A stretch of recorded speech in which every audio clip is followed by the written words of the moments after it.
Hey everyone, welcome to episode number 23 of the Lift Free and Diet Hard podcast. I'm your host, Andrew Coates. I'm long overdue for a conversation to bring my friend Kevin Mullins back. So Kevin's been a prior guest, and if you're not explicitly familiar, he's the director of product development and personal training at the St. James, and you're a coach within John Russon's PPSC program.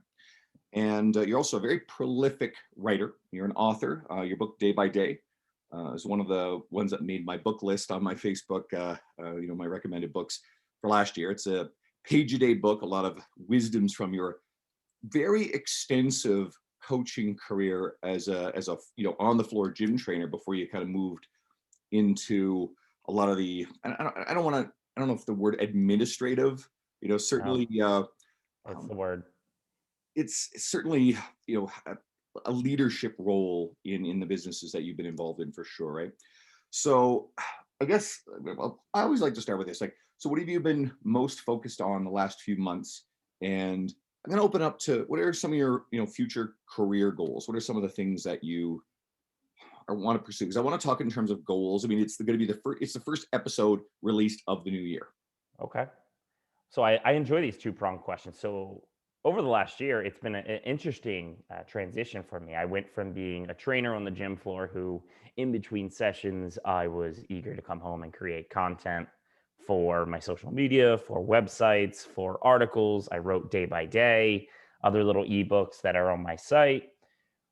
And then all of a sudden, my job became creating content, and not for my own benefit or for sharing purposes, but SOPs for how a department should run, education for group fitness professionals or personal trainers or strength and conditioning coaches. The actual concepts we launched that are group fitness classes, obviously, that's taken a hit in a COVID world. But nonetheless, my job quite literally became sit in meetings, look at numbers and spreadsheets, and be given a directive from my CEOs, hey, build this. And so then the next thing I know, I come home and I'm like, I'm not writing an article. Nope, not doing it. I'm done with the laptop. And so my attention has really shifted towards building the St. James. And I take a lot of pride in that because, as much as I want to build Kevin Mullins and Kevin Mullins Fitness, it took swallowing a pill and being able to say, hey, use your skills for someone else's benefit now. Um, to that end, you mentioned I joined Dr. John Russin Cliff-Harsky over at the PPSC. I'm a master instructor. So the last couple of months, prior to the heavy shutdowns again, I did do 6 events, Reno, Nevada, Seattle twice, um, San Francisco, Palo Alto.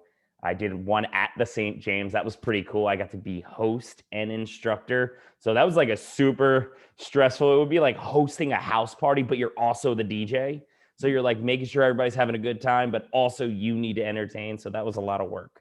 But then projecting forward, I'm really excited for 2021 and beyond because after a year of diving in the weeds and doing a lot of kind of mundane content for St. James, I have found that I have a little bit more time to re-engage with my own brand, to re-engage with the PPSC, and just do some more stuff. So I've been writing content for getppsc.com, the updated website that David Otey really manages the content over there.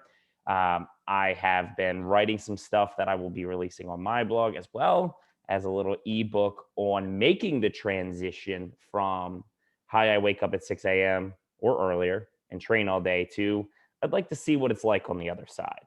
So it's sort of like tales from the other side. That I'm excited, and I don't, I'm not releasing it to make $1 million. I'm not trying to be a 7-figure, 8-figure, 9-figure fitness professional. But I think there are a lot of trainers that are curious what it's like to be a manager or a director and have, what's it like to sit in a room and look at all these numbers on a KPI and actually understand what it means downrange in the business. So I'm excited for that.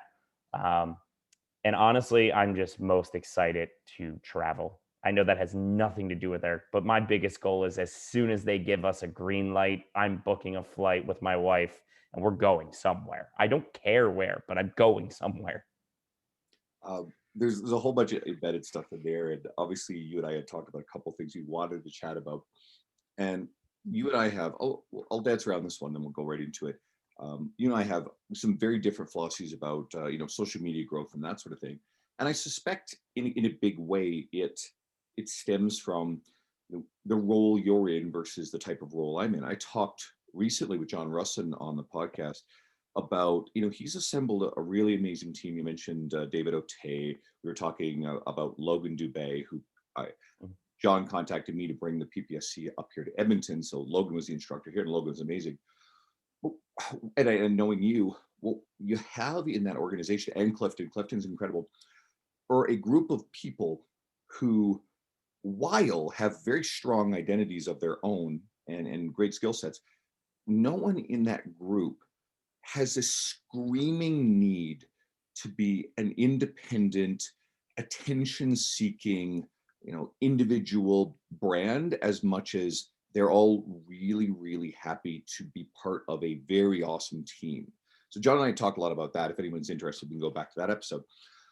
But as a leader, as a manager, you just talked about how you're creating things to support other people. And I know that one of the things with this industry is there's not necessarily a lot of roles like that within the industry, right? So, and I think I sometimes forget that a little bit because I worked in the commercial gym setting and I never had any interest in doing the managerial career track, right? It just wasn't something I wanted to do. I always liked the idea of, being a trainer and a coach. And you can affect and help a lot more people on that managerial track. So I want you to talk a little bit about this stuff. Um, but I guess if you decide to go down that road, building a very big individual brand, especially with social media and social media following, isn't really a priority. Whereas I think with a lot of the coaches who are out there and they're trying to build their own brand name, me personally, I'm a very big advocate because I went and did it. So I believe it can be done. And I think a lot of people tell themselves lies about why they can't. But I'm a big advocate for, doing everything you can to reach more people, to have greater influence, to obviously be able to attract more clientele. And I often will say this, especially instead of complaining about the Jillian Michaels who recently put her foot in her mouth saying stupid things. Ugh. Our industry went off about it. And, it's one thing if you're going to complain constructively, but then share something like my friend Dan Feldman had a really good post. Lane Norton obviously tends to attack these sort of things. And Lane's built a very big Yeah. platform, and people can criticize Lane all they want for his style, but I've always really appreciated him. He can get away with it. So I'll throw it back to you in terms of your thoughts about, your approach to social media, brand growth, and anything that fits in under that umbrella. I mean, my approach to social media is I like it just as much as anyone else. That dopamine hit from getting a comment or a like, that's rich, man. But I think what it starts with for me, and I don't want to speak for anyone else, including some of the people we've already mentioned, because I can only truly ascertain what I'm oriented to, is I grew up in a military family, and that's kind of a very quiet professional type of mindset, right? And if you know anyone in special operations, you know, somebody doesn't go overseas, take out a bad guy, and then come back and be like, yo, guess what I did last weekend? That Bin Laden dude got him. That film doesn't Although, end up on Instagram. of that. yeah, yeah. So, although O'Neill did in fact end up writing a book and kind of got ousted by the SEAL community, but that's a whole different community. Um, that's a whole nother conversation in and of itself. But nonetheless, the point is I sort of take that. I like social media. I do post. I'm infrequent. I go through spurts. I took a Udemy class on like how to build followers organically. Like I've tried, but it doesn't inspire me. And I think that's the important thing. Like if you wake up and you've got this thing you want to say, do it. Like actually do it because it's a part of who you are. For me, I thrive on in-person interactions. I absolutely love if I'm in the facility and even if I've got work to do and the trainer on our staff, even though I'm not their direct boss, I don't manage them. I create content. But if they say, "Hey, Kev, what is X, Y, or Z?" I would love to take 20 minutes out of my day and just do it more interpersonal.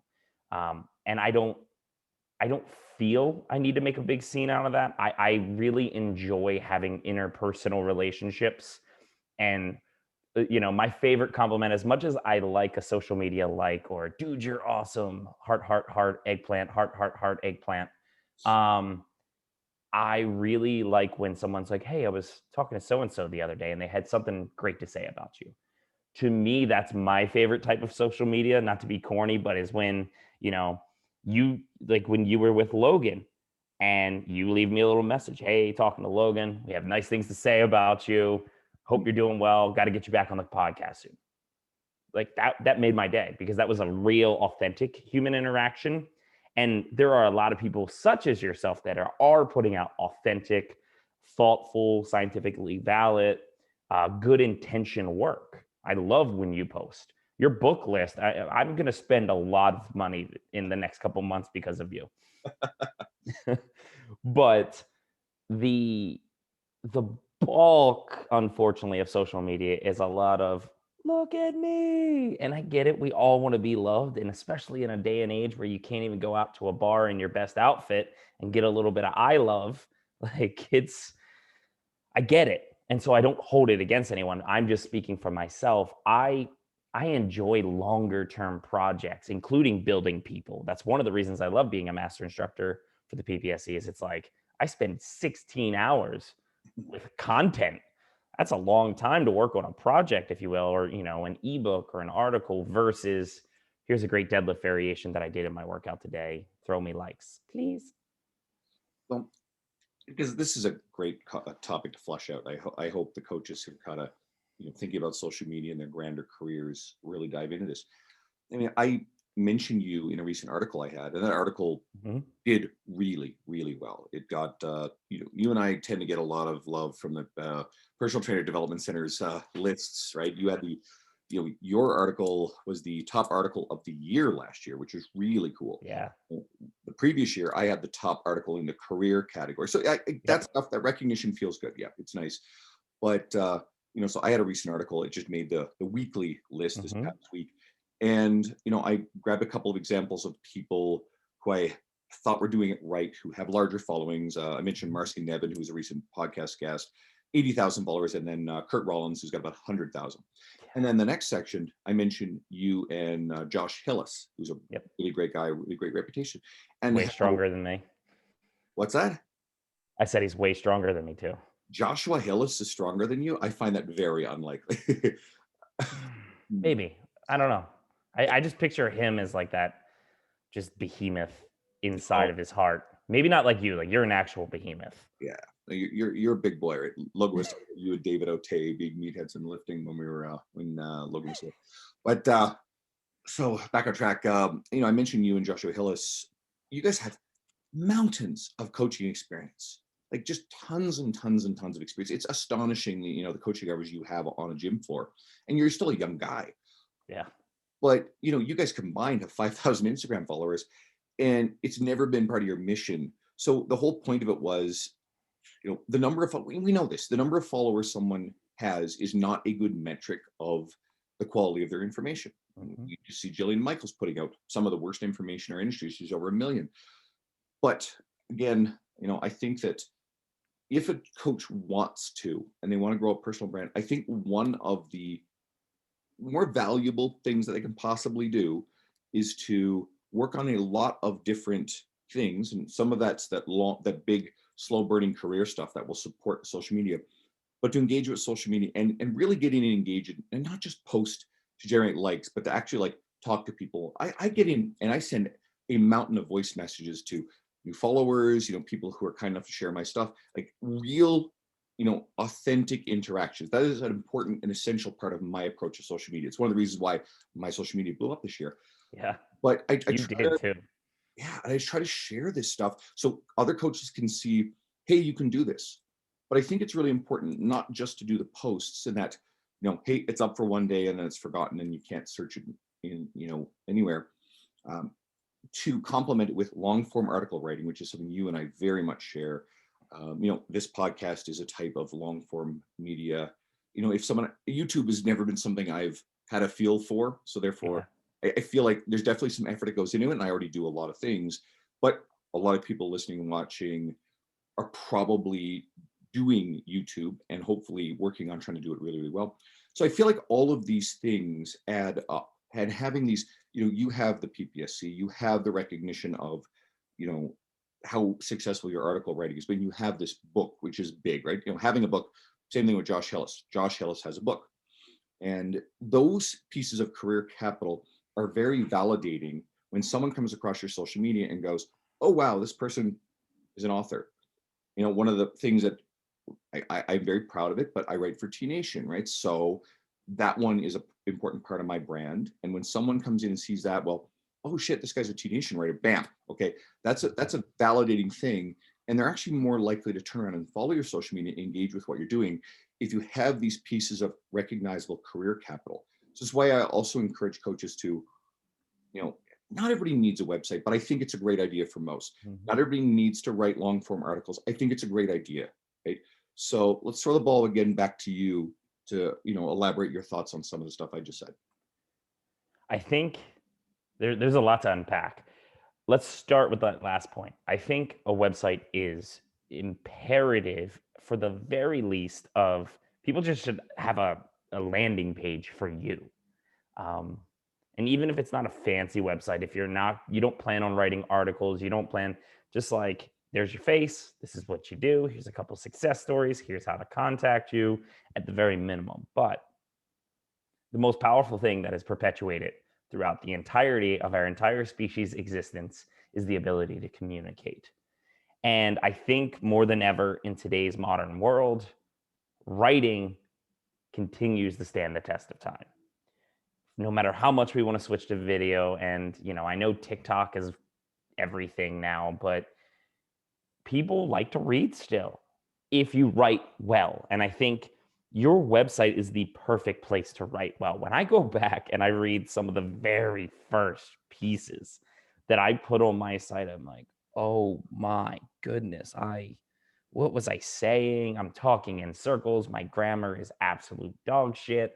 Um, Big walls of text, stuff like that. And it's sort of a proving ground for you to work on ideas.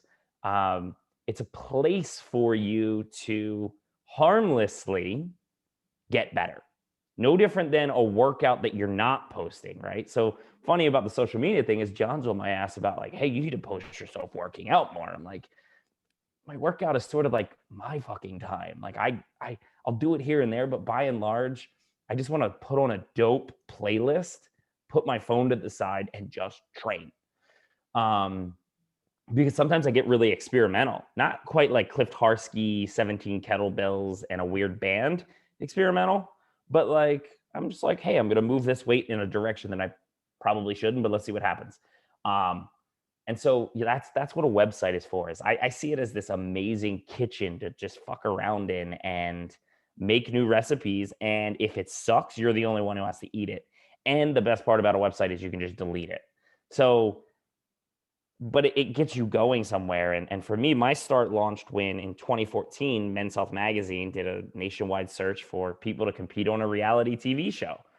And it was a silly show that was, hey, you get to win a DVD cover and you get to film your own Men's Health DVD. And, I didn't win, but it sort of launched me into a place of, like, people know who you are. And I had a whole bunch of people say, hey, you're about to be like in people's conversations. You should have a website. And then, the rest sort of happened. So everyone should have a website. And then going to the social media, I think the most important thing is have a reason to post. That's it. When it comes to posting, if your reason is omnipresence because you're launching a project or a product, hey, that's a reason. If your reason is, man, I had this moment in my workout earlier and it felt like an epiphany and it is in my chest and I need to share it, then do that too. But yeah, and I also like how you bring up the idea of interacting. And I think that's where I live a little bit more. I may not post as much, but I do try my best to interact. If you comment on something, I'm going to throw you a comment back. If you message me with anything other than, hey, we'd like you to rep our brand that doesn't exist, I will gladly message you back. I'm very happy that I hold a lot of relationships with the students who've attended PPSCs. I've got to travel the country and teach at this point, a couple hundred people, the course, and I'll still get a message every other day. Hey, what is this again, or this, that, or the other? And to me, that is the beauty of social media is that's a one-on-one conversation that I don't have their phone number, but they have a way to reach me, and we have built a interpersonal relationship via a platform. Yeah, there's so many different approaches stuff. It's funny you mentioned TikTok. And TikTok is easy to malign. Easy, very, very easy. But my friend Chad Hargrove, who's been a recent guest, he's done really well with it, and it's probably some of the same philosophy. Jordan Syed is also was trying to encourage me to do TikTok, and for me, it was just one too many things to try to get into. But they've gone into that space, and what's actually happened is they've grown very, very rapid following. Now, again, following is not everything, but Chad also mentions how he did a story series just yesterday, and by the time you hear this, it'll be gone, unfortunately, where industry leaders had told him a few years ago, "Don't worry about Instagram. You're not going to get clients from Instagram." But Chad went and started posting every day. He was early in on the infographics, and pretty quickly he built up over 100,000 followers, and has an awesome clientele base out of Instagram. It's a great resource for him, so that works for him. He's since pivoted to being very active on TikTok, and he's finding the same thing despite people saying don't use TikTok. So my only real thought on that is, as much as people will malign and make fun of TikTok, if you like the idea, if you're kind of interested in it, it's not that dissimilar from Instagram, then there is room to grow in there where there's not Mhm. necessarily a lot of really amazing content creators, especially if you're doing if you have a style that's really great for TikTok. Sohee Lee, Ben Carpenter, they do really fun stuff on TikTok, right? And they've jumped into that space, and I have little doubt Sohee's doing great with it. And it's not necessary, it can be very superficial and vapid and useless, just like Instagram can be if you choose to go down that road. Or I think if you approach it the right way, there's an opportunity to create, these interactive relationships. And ultimately, the more eyes and ears that know about you as a reputable part of our industry, if you're in the business, especially something like online training, Mhm. and I think these are vehicles you may want to choose one and work pretty hard at it. I like Facebook traditionally. I find it not a big fan of it this past year because I went hard on Instagram, and I find it's a negative cesspool of a lot of politics and other just garbage. But I've decided I need to go back into it and just post on my terms, practical stuff, be top of mind again. Because everything took a bit of a hit, just with the second closure, whatever. And I'm going to have a crazy busy year. I'll be full, but I also need to make sure I'm serving that audience and that pipeline, for potential reach out and referrals that I've always done for years very well. I recently, I've been going through books like God, what was it, The Prosperous Coach, which is really good. And I'm reading, getting clients from referrals, Jonathan Goodman and PTDC's book. And then what's the other one? Oh, I'm going to do Book Yourself Solid by Michael Port, which is really good because I want to plug into this kind of stuff because I want that stuff to be so automatic and top of mind. And I'm doing those things so that way I'm as busy as I want to be, and then I can focus my energy and my effort on all the other projects while making sure I maintain those behaviors. And with social media and having that omnipresence, if you choose to go down that road, it can be valuable. I have plans to expand my online training business this year. I want to be a bit more robust. I really love the in-person stuff, but the events of the past year, show us that we have to be more versatile in our income streams. So, and I'm already seeing, and I fully expect that with that social media growth, I will have organic, just people reach out to me. I'll never cold solicit. That's never going to be something I do. I'll interact with people just genuinely because I want to interact with them. But if someone turns around and asks me, hey, they want to do online coaching, and I both make fun of quote business coaches, and I've said in the past I don't offer any services for that sort of thing. But I've had a couple of people ask me recently if I do mentorship, and I finally said, okay, let's get on a video call, let's chat. And they're very like straight up, nope, I really want to do this. So I'm going to do it in a very limited capacity. I made a story post mentioning it, a whole bunch of goals I had for the year. And I got a bunch of messages. So all of a sudden now I'm pretty much at my intended capacity for that mentorship. If someone serious inquires, I'm not going to say no. But it's not a service. I'm not all of a sudden a business coach. So Will you mentor me how to be as tall as you? I don't think that's going to work. Right? There's this meme that circulates. It's like some girl, and I don't know if it's got to be a spoof. She's like, "There's no excuse for guys to be under 6 feet, get in the gym. It's like, Yeah, what the I'm hell? sure somebody still thinks that. But yeah, Um, to each your own. Uh, you know, and if you are interested in social media brand growth, then I've been trying to document a lot of that stuff as I've gone on, especially if you're following my social media. But if you're interested in a different path, if you are interested in how can I become, a person who manages mentors, within organizations, right? First thing I'm going to tell them is literally to go follow you and to contact you, is to message you straight up because you've got mhm. a lot of experience in that realm. And there are going to be coaches who are on that track who are interested in that. So, again, any further thoughts, the stuff you wanted to unpack in this conversation?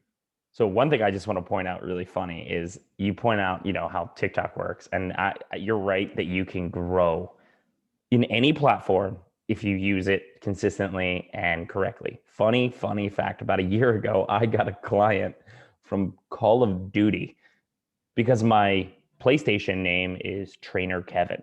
Because I was like, just advertise everything I do. And Mhm. I got a message, and the guy was like, "Are you Kevin Mullins of Kevin Mullins Fitness?" I was like, "Yeah, this is super creepy. What?" And he's like, "I follow your stuff. Da da da da. I want to train with you." And then like I literally like played a Call of Duty match and was like getting to know this person. So any platform in today's modern world, in today's COVID world, could potentially get you a client. And Um, you have that common ground of interest in Call of Duty, which just cements that relationship. Because oh if yeah, you look at other potential coaches, but there's like, wait a second, this guy's in a Call of Duty. I love this shit. yeah. Bam. Talk about building rapport. You guys are both like the same choice 4-letter words. It's great. Um, but anyway, I think rule number one is if you want to help others, and this is going to take a little bit of a less businessy approach here, but you have to know yourself. And it took me training for over a decade, hitting about 20,000 sessions and group fitness classes uh, to realize, okay, I can easily put my head down. I can work through a week. I can do 90 sessions, you know, in a paid period type of thing.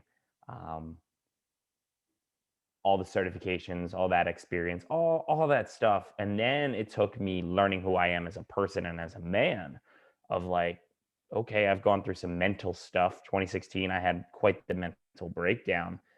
Probably because I was a workaholic who thrived on spike energy and then whiskey on the weekends. But nonetheless, uh, getting to know that and then realizing the pitfalls and the traps that you don't see until you hit them, that's when you can actually mentor someone. Because, and I'm going to go on a little bit of a soapbox here, you can't help someone until you failed. You cannot mentor someone, you cannot coach someone until you fucked up yourself, because you only know the good, right? Think about some of the best athletes in the world. They never become coaches. Why? Because it came easy to them. They had natural abilities that others didn't have. They didn't have to deal with certain problems that the average player would have to deal with. And so, you do not see a ton of Hall of Fame quality players in any sport become the head coach or even assistant coaches. I'm a big football fan. I'm a Baltimore Raven fan. And for years, Ravens have been, fans have been crying to get Ray Lewis or Ed Reed to become a coach for the defense because they were the greatest. And you're like, they were great because they were great. And so to backpedal out of a weird analogy is just, I don't, you can't help someone until you've made some mistakes and picked yourself back up and been like, oh shit, I should not do that again. Because then when you give someone advice or you're mentoring a young trainer or you're managing a team, you actually can see the entire playing field instead of this ideological, everything is flowers and sunny days mindset. And I think that's where a lot of young fitness or training managers end up failing at the corporate level is they may not have had a very busy book themselves. They were always interested in management and they transitioned as quick as they could because stable paychecks. Here Mhm. I am. They're nice.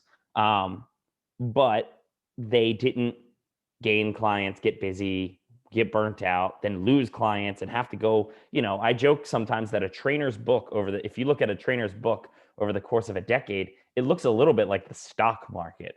It's like these massive influxes, and then it'll hold for a while where the market is pretty level. And then all of a sudden you're like, wait, I was fine 2 weeks ago, and now I've lost 4 clients because of X, Y, or Z.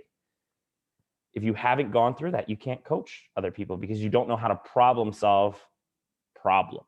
And so I think more often than not, it's like, hey, you should absolutely be full time. Hey, it's just as simple as meeting leads on the floor. You got to be here. You got to do, okay, we get that. Obviously, showing up is the first victory, right? But like, for me, I think where I have excelled and what has helped me grow myself, my career offline, and also become a personality of sorts online and in the industry is I've made a lot of mistakes. I almost got fired from my first training job because I was 22 and still going out hardcore because I was 22. And my boss was like, hey, what do you want to do? Do you want to be a party boy or do you want to be a trainer? And I was like, I want to be a trainer. And so I turned it around and I did overbook myself. I did over 200 sessions in a single month. And I've realized that that's not sustainable. And I've done a lot of these things. I've chased certifications that I thought were worth a ton. And then I realized were not at all applicable. And it it allows me to listen to what a trainer says to me and be like, oh, I really know where you're coming from versus, well, you just got to do X, Y, or Z because that's what I did. It's like the law profession. And I'll finish on this thought. It's like being in DC, I've trained dozens of lawyers and you learn about their profession. You want to talk about a billable hours profession. And it's very much a profession that needs to adapt of do better quality work and bill less hours. And then the client would pay less money. You'd have lawyers that are happier and have better work-life balance. And the law firm wouldn't have to give such massive bonuses at the end of the year so you don't jump off a bridge. Everyone would benefit from a change to that work environment. But every single lawyer that becomes a partner got there by working 2,000, 3,000 hours a year. And so when they get the young junior associate, they're like, well, you just got to do it like I did it. There ain't no working but working. And it perpetuates itself. And so my hope is to sort of shake up the status quo a little bit of like, you can train your whole life and that's awesome. But you can also do this, or this. There's a lot of awesome in there. What you I just rant. I'm sorry. Oh, that's good.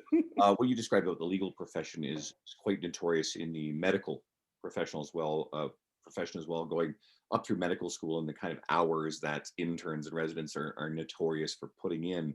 And there's a big resistance to that cultural change. There has been pressure for a while because lawyers making mistakes can really be catastrophic, but a doctor who is underslept making a mistake will kill people on the regular. So that culture is something that's very dangerous and has need to be deconstructed and rebuilt. And to a certain degree, I think in different places it has. Yeah, that makes sense with I see. I'm still of that mindset. I like the session volume hours. I Mhm. never ever did 200 sessions in a month. I That's why got you still like it. I got over 190 once, but I've got a 10-year historical average of 140 sessions a month. So you Dude, you're knocking on the door too. You're at that puts you at we're about six. 17,000. Yeah, totally right. I mean, I think everybody listening, you don't have to do stuff like that. Not everybody has my bandwidth, right? I don't have a family. I don't have some of those other responsibilities that a lot of people do. So you know that's not for everybody. And when you say 140 hours a month, you're like, oh well, 40 hours a week is 106. No, no, no, no. It's not like you pack those in one after another after another.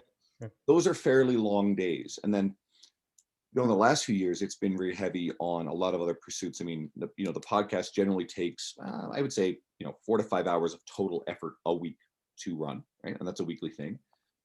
Writing. Anyone who thinks that article writing, you're going to pump out an article in 30 minutes, you're nuts. I remember when I first met Eric Bach, and I know Jordan Syed has said similar things. It's not uncommon to see 8 to 10 or more hours per article, and I probably am higher than that for every single article that I write. So they take time. You're not everybody's getting one or two of those out a week. Like my buddy Gareth Sapstad, the fitness maverick, he just pumps them out. And some people are great at it. Yeah, I'm very, very deliberate and meticulous in my editing process. And based on your facial expressions, you're the same as me. And then there's, if you have an online coaching complement to your business, which, you know, I really believe is the future. I know Jonathan Goodman has been very, very vocal on that for years. very. And we're seeing now, the disruption of the pandemic, and the gatekeepers who, took years before they got online will do the same thing, and they'll say, hey, you need to be, and this is actually a John Russin quote, so I'll tease him a little bit on that, but it's like, you need to, have a minimum of 5 years of coaching in person on the floor, before you can go online, right? And I don't know if John still believes that, but I fundamentally disagree with that idea, because, you know we're going to have, let's say during the lockdowns, you get a coach who's been working for 9 months and they've got a little bit of a clientele, a commercial gym, and all of a sudden locked out of their gym, and their clients want, the help, and maybe they can train them virtually or do, programs for them or whatever. And the clients really love them. And they know how to work with these clients. Does that trainer 9 months in not have the right to do online service to take care of their clients, which the clients want? Do they have to just starve and get out of the business, or can they turn around and create a second revenue stream? So I think being on the floor is an essential part of being the best coach you can possibly be as an in-person trainer or an online trainer. I think that's critical. But in less than ideal circumstances, everybody has the right to do it. They better work very hard. It's your personal responsibility to be phenomenal and really, really hone your craft as an online trainer and be great at it. But we get these people, I don't like complaining about them, but online influencer types who have no coaching experience, grow a following, and then they start offering online programs. Those people exist. They're not certified. They're not going away, and no amount of complaining about them is going to make them go away. So we, as leaders in the industry, I mean, I'm 10 years in now, right? I can use language like that. We have two choices. Tell new trainers you can't do it until this certain threshold, or we can be part of putting a lot of great information out there to make those coaches passable if they're very inexperienced, capable if they've got a little bit of experience, and absolutely phenomenal as they go forward. And I'm really interested in being part of the latter group instead of policing and gatekeeping what new entrants can do. Because those new entrants, if you tell them, hey, you can't do this, they're going to tune you the fuck out. And then they're just going to go listen to someone else anyway. And that person may not be as ethical. They may try to sell them, a poor system for a lot of money instead of, what are you guys like you and me doing? We're not charging to teach people how to do online training. We're just like sharing a lot of information just Yeah. to help people, right? There's an overabundance of these articles and podcasts and whatnot. That's all free. My So stance has adapted, man, over the years. It's so funny watching, like listening to you talking about it. I'm like, yeah, this is definitely me. I think everyone has the right to it. I don't want to ever speak for how someone writes a post, but I think the better way of saying it is you might not be great at online coaching unless you've had about 5 years of experience on the floor, because there it's just something to troubleshooting a deadlift on the fly, or seeing a client come in after a work trip, or just coaching exercise and building your database of cues. Like, not even the hard stuff, just building that database of, hey, think about doing it like X, where you've done it with a couple of clients and you're like, oh shit, that cue really works, I need to keep that one. That you just can't teach. I was just mentoring someone the other day at work about how to get into writing, and I was like, there is no other thing you can do but writing. Just write, even if you never publish it. Just get that muscle work. And the same thing goes with coaching. Like, getting your hours in with real people cannot be replaced. You can take all the certifications you want. You can follow all the best in the industry.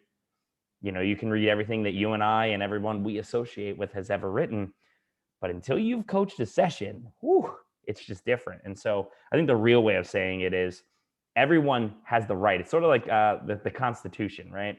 Or is it the Declaration of Independence? The Declaration of Independence. I'm a bad American right now. But the pursuit of happiness. We are all entitled to the right to pursue an online business. But don't be surprised if you're brand spanking new and you only sell one package per client, because you're not necessarily doing the things that a coach who's been around the game and is considering the considerables is going to be able to provide. Because, to your point, I'm proud that I've matured beyond the angsty Kevin years because, and we talked about this when I was on the last podcast about with group fitness. And there's a lot of people that are like, group is stupid. Why would you take Zumba? Go deadlift. But then I realized I'm like, look, if that's what you're going to do, why am I going to be the negative influence in your life? You're just going to tune me out and then you don't like me. So then you're never going to listen to what I have to say. I could just be like, yeah, by all means, go dance your ass off. I'll see you tomorrow. We're deadlifting. Like that sort of attitude. And so the same thing with the next generation, like, bah humbug, you kids and your Instagram. In my day, I had to show up at the gym. But like that's great and all, but then they're just gonna tune you out and post another TikTok and make 3 times what you make while you sadly sip Jim Beam and wonder about what happened to the good old days of training. That was fantastic. I need to. I got to think about a timestamp for that little rant because I pulled that one out. That was really good. uh, I'm weird, man. And honestly, like, this is a complete aside. I've only gotten a little bit weirder during COVID. Like, how I'm still married, I don't know. My wife has seen all my impersonations, like Kermit the Frog. I do Arnold for everything. I'm like, Andrew, you got to get down if you're not going to lift or do the podcast. And like, I'm just doing it all day. And I find myself getting on a work call and I'm like, what's up, everybody? Oh, hi, everyone. Sorry. Like I've gotten weirder, man. DC had some pretty strict lockdowns, and so I'm like, let's circle back to the goal stuff. You know, if you, how do you approach goal setting? I mean, I've been posting recently about kind of mentality of like goals and obviously behavioral goals. The stuff, the deliberate stuff you can do every day versus, setting your sights on an outcome, and that obviously relates exactly to things like weight loss and what our clients will do. Versus resolutions. And while that word resolution is ever present, I always like reframing it a little bit because I firmly believe that when people go in with resolution as sort of a mindset, there's a built-in expiry to that. It's well, I'm going to give it the good old try. And they know full fucking well that, it'll last 2 weeks to 6 weeks. And then they're just going to go back to everything else. But I really do feel like the use of and the thinking in terms of resolutions has that built-in expiry. It's very short term in its approach, and I do like to get people to think in terms of everyday behavioral goals instead. So thoughts going into goal setting for 2021. Anything personal or certainly advice to anyone listening? So advice-wise, I would like to share my thoughts on the idea of a resolution, and I know you'll be able to relate. So growing up, I was a bit of a gamer. I still play here and there, especially during quarantine. You got to kill time somehow.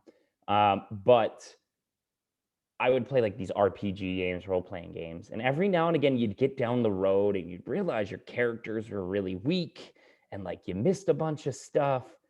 And then you'd start over.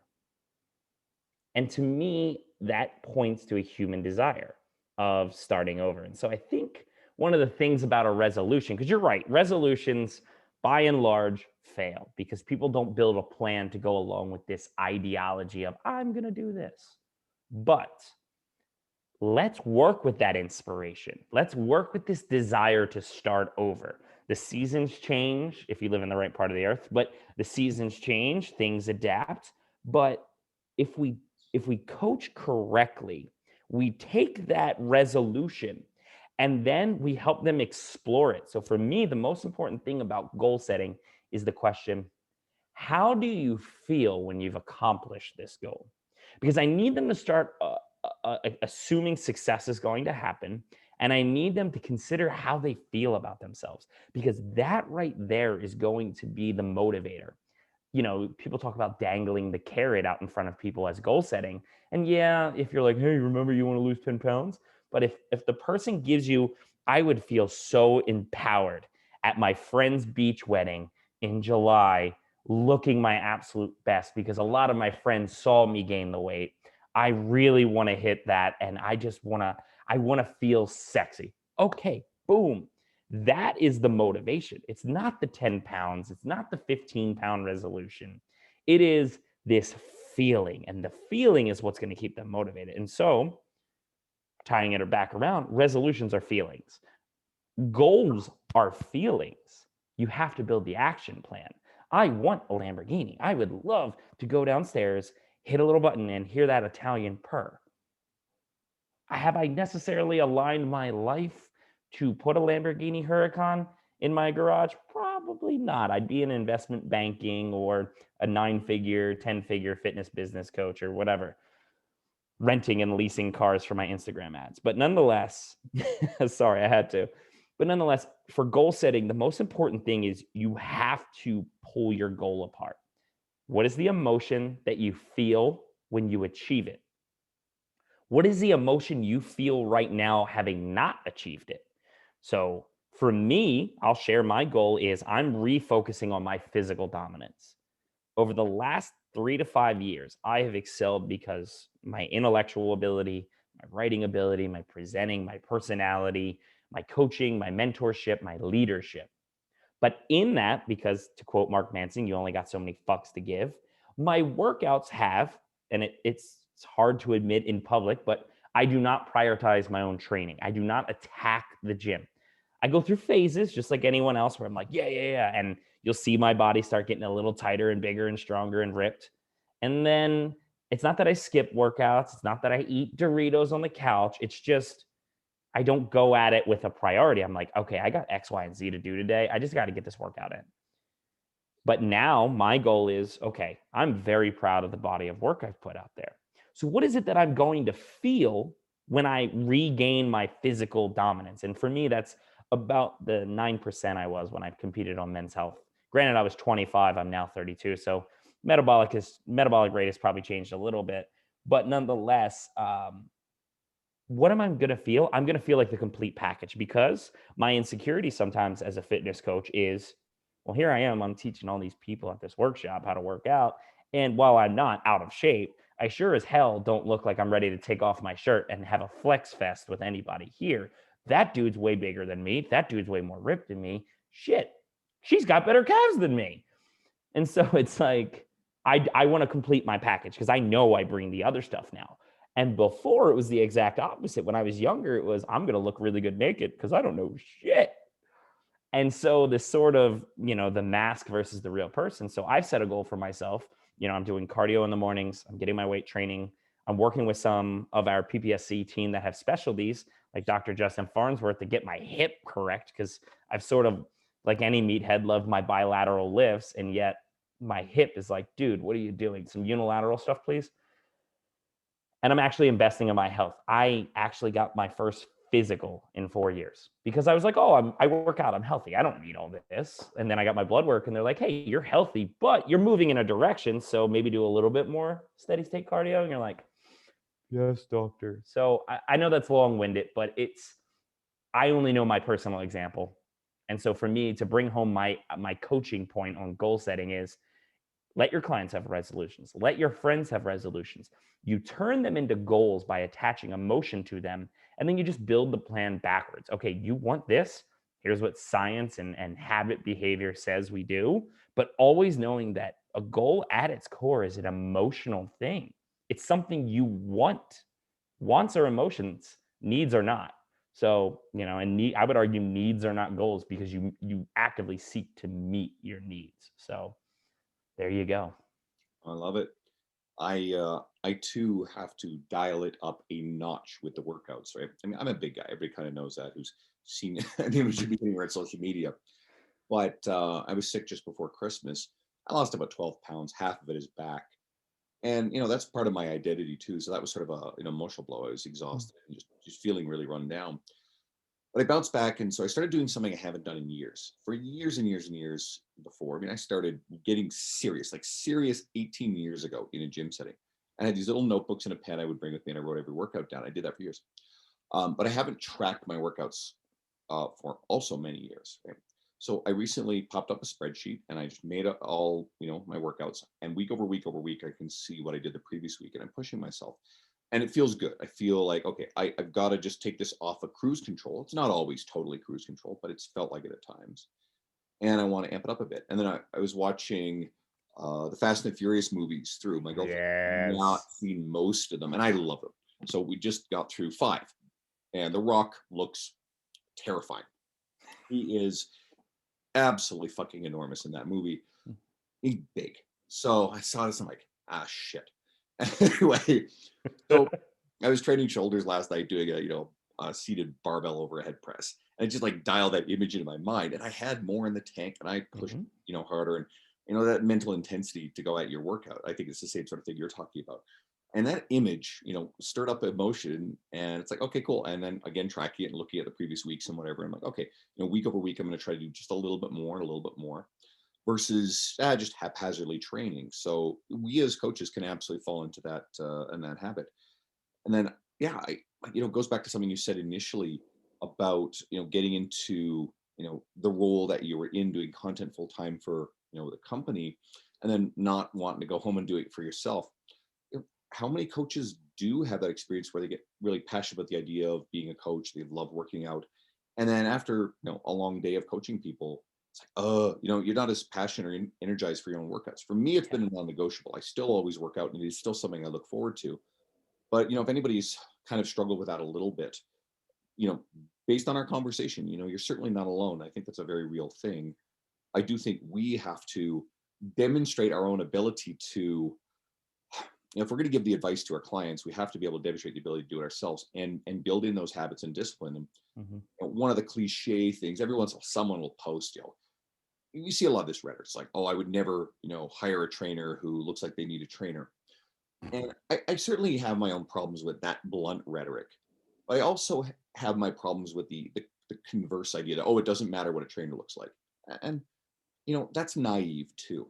And Hmm. so I've said this numerous times. It's actually quote in the section, the 9-page section I have in Getting Clients and Referrals, Jonathan Goodman's book, where it's, if you are a trainer who is struggling to be busy and who maybe you're not in visibly the kind of shape that maybe you'd like to be in or stereotypically we would expect trainers to be in, then you should make every effort to work on your own physical fitness.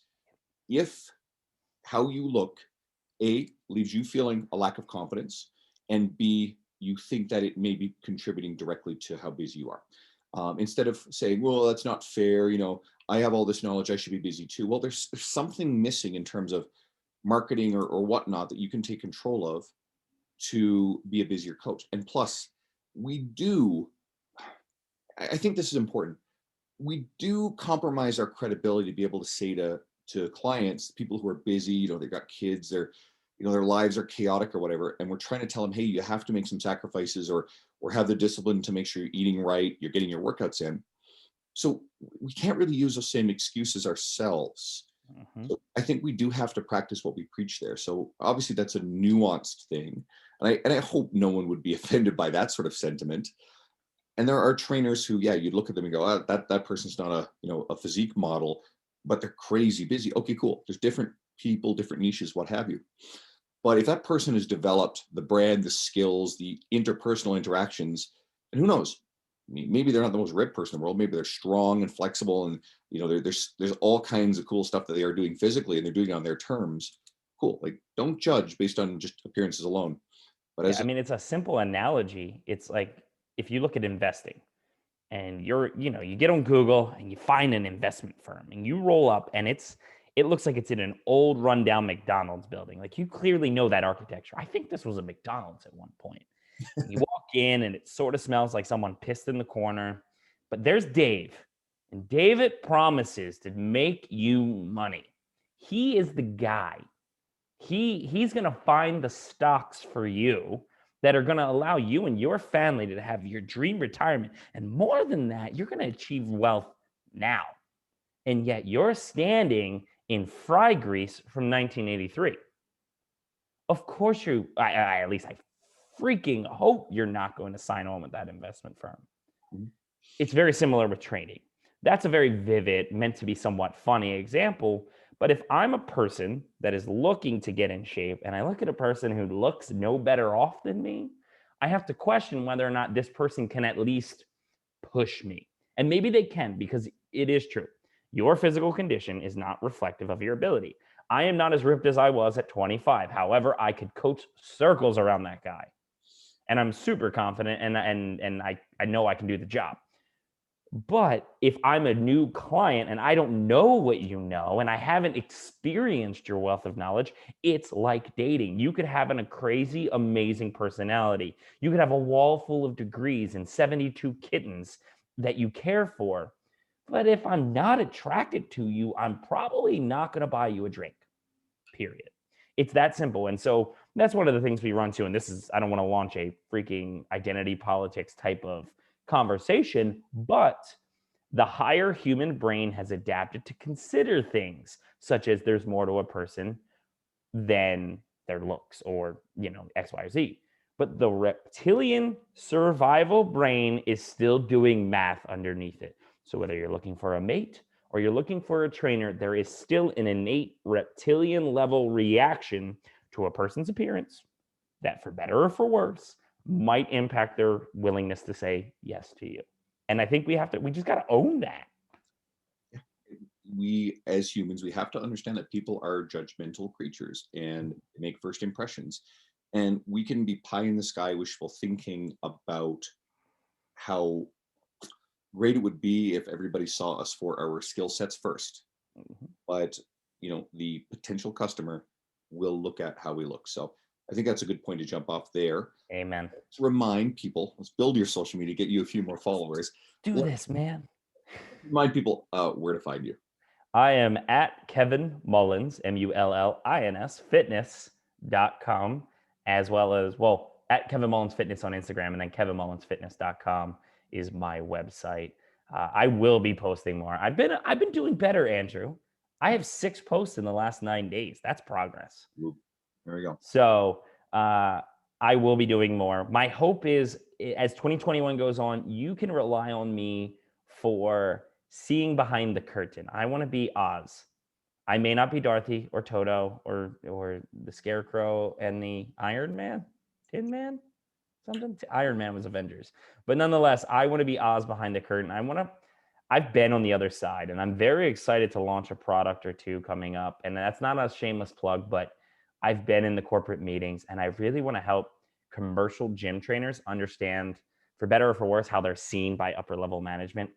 It's not always good, but if you can at least understand the game that's being played above your head, it helps you better position yourself to be able to be authentic to who you are, to build some level of a work life balance, but also make sure you're never having negative conversations with management and above them in your workplace. So I hope to unpeel that curtain over the course of the year without getting fired from my current position. There you go. Hopefully, you'll be able to have the occasional conversation that will help the executive level understand how the gym floor works. Because especially with the challenges this year, I know from within organizations that I have people within, friends within, that a lot of times management doesn't always think in terms of proactivity or the long game, and we're seeing commercial gym, the big chains or whatever. I mean, they're obviously struggling because of what happened this year, but I think this didn't just break them. This highlighted a problem trend. I left a commercial gym years ago that was a dominant player in the local space, and it is dramatically declined in terms of it's lost almost all of its strong trainers. People like myself, Dean Somerset, a lot more all left, and they have lost dramatically market share, closed locations, and been forced to rebrand and rename themselves.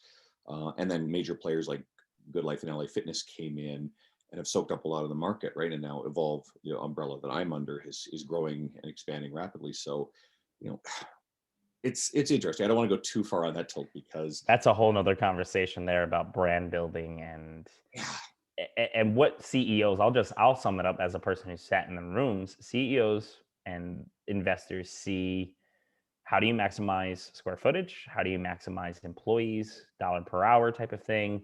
Is this something that if we do it will directly correlate to the bottom line or the top line? Um, Whereas once you've been on the gym floor, it's about relationships. It's about having a very fluid layout of equipment so that multiple sessions can occur simultaneously. Having, you know, CEOs and investors hate repeat equipment. What do you mean we need another squat rack? We already got a squat rack. Yes, but we have 3,000 members. We need more than one squat. That sort of thing. It's being able to paint a picture that not everything can be measured on a P&L, And that's tough to do to people who speak money. But I think you're right. COVID highlighted that you can build a mega brand like any other business, but if you do not build space for those who build relationships to flourish, they will leave. And I've been saying it for years. The power is actually now in trainers for the first time in our industry's history. It used to be that, like, if you wanted to make money, you had to find a good health club or a private-ish studio where in an affluent area of town, and that was it. You weren't gonna online training wasn't even a thought yet. It's like with online training, and I call it the Venmo PayPal economy. You can hide your money. Let's just call it what it is. Cash is king, but you can make cash now without it actually having the client having to go to the bank. Just acknowledging that, I'm excited to see what turns in our industry over the next 5 years, because you're seeing more apartments and hotels having very amazing fitness facilities. You're seeing people building home gyms. And so it's like, will the juggernauts last, or will the trainers sort of, gig economy themselves? It's going to be fascinating to see how it plays out, but I think everybody needs to be very forward thinking right now, thinking in terms of what can disrupt your business, what kind of expanded skill sets do you need. Jonathan Goodman is talking a lot about this stuff recently on his media, and you echo some of his stuff. So I can't say enough about, guys, just follow what John is saying on his Facebook. Certainly, it's where he puts out a lot of the stuff, his article writing, Mhm. because he's got his thumb on the pulse of what's happening. And he saw online training long before it became the big entity that it is. So there's a lot of wisdom there. So it'll help you with your search. And in the meantime, guys, thank you for listening. I really do appreciate the continual listening and the patronage here. If you would be so kind as to take the couple of minutes it would take to give me a review, would help me a lot. And if you're someone who is listening but not following on my social media or has never reached out to me, please contact me, send me a message through Instagram. I always reply. I would love to, have an interaction, because it's not just about sitting there quietly and absorbing it all. I actually do love these sort of engagements. In the meantime, thanks again, Kevin. You're always a great guest. I appreciate it. Thanks, brother. And stay tuned for whatever I come up with next week. If it goes according to plan, it should be Pat Davidson for the first time.